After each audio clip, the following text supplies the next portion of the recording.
I like walking in and just hearing old sheep and I don't know the context. How's everybody doing? I loved this show so much. Michael, I want to start with you because I went into it not knowing if we're getting scary movie type parody, something a little more subtle, and I like the answer that we get, but how do you describe the tone of this series? I think the tone is, it's very original. First of all, I don't think we've seen this done before, but the tone it's absurd, right? We're kind of like poking fun at a genre that has grown to take itself very seriously despite some of the outrageousness that happens.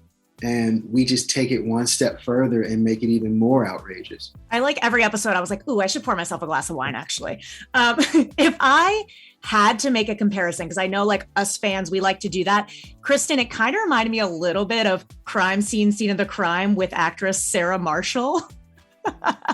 Did you get that vibe at all? You're dead on. Yes, except we were playing it totally straight. Whereas in Scene of the Crime, well, I guess Sarah Marshall was playing it straight.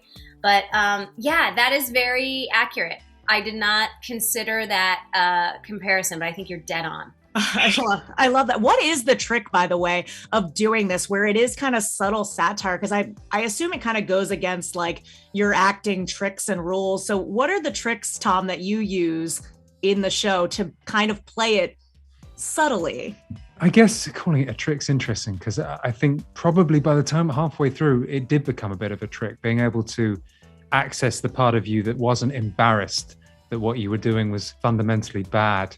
But that you were sort of like expressing incredibly what could be perceived as clunky dialogue with the utmost sincerity and self-belief. It just feels so alien to you when you spend so long trying to make something work and seem true. To just be like, it doesn't matter whether or not it feels true to you, it feels true to the world. And so just commit to the world and forget about you. That was the trick, I guess. It's funny too, because it starts out, it kind of gets more as it goes on. So I'm sure you had a little bit of time to kind of work with it. Kristen, if you had to satirize one of your own projects of the past, which one would you want to do? I mean, God, any of them. Well, I can tell you right now that, I don't know if I should tell that story. I want this story now. Now I'm intrigued. No, because now I have to figure out in my head if I'm saying it, if all the people involved are okay. God, I don't know, because most of the things I've been involved in have actually tried to be funny. And it's only fun to make a satire of something that's not trying to be funny. Maybe like a Gossip Girl, but I feel like they've maybe done that. I feel like we should get a Fast and Furious one, which leads me to the question, Michael, where is Slapjack? What happened to him? Where did he go?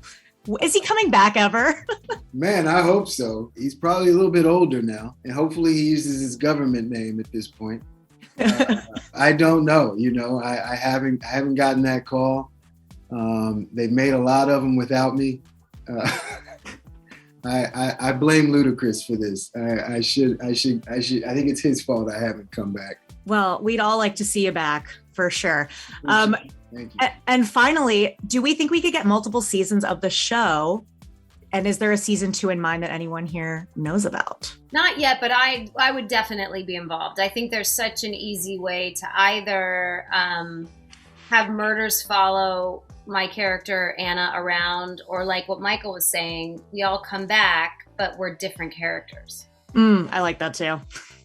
Well, thank you all so much for your time. Have a good one. Thanks, Ange. Thanks.